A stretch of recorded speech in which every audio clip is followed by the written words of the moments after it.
So let's see the answers here. Feel free to skip forward if you feel like you got them right. So the first one, write the SQL that selects the following. We only want the cat IDs, but we want all of the results, all the cats.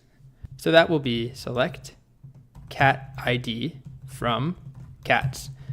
So we want all cats, but only the cat ID returned, and that's what we get.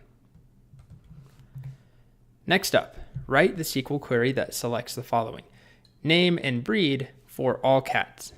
So it's similar to the last one, except we want name and breed from all cats. There we go, name and breed. Okay, so let's talk about the solution to this one here. We need to use both the select expression and the where clause.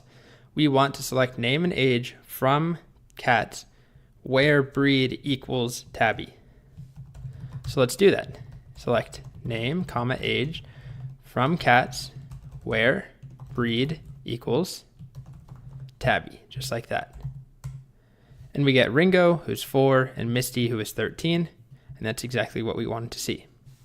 Now the final one is a little trickier, as I mentioned. We didn't see exactly how to do this, but hopefully you were able to figure it out because it's exactly the same syntax, but we're just checking a slightly different where clause.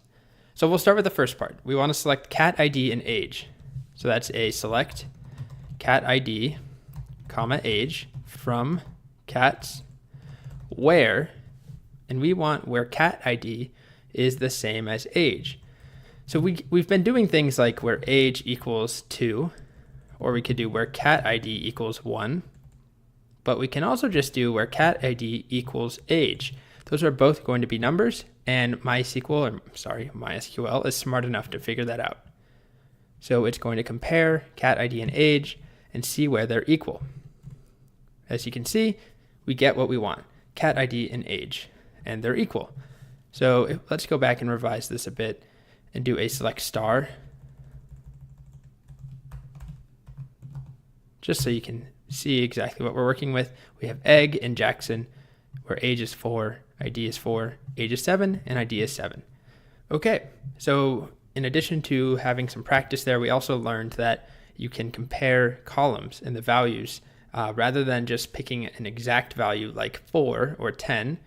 We can compare two different columns and select based off of when they're equal to another. All right,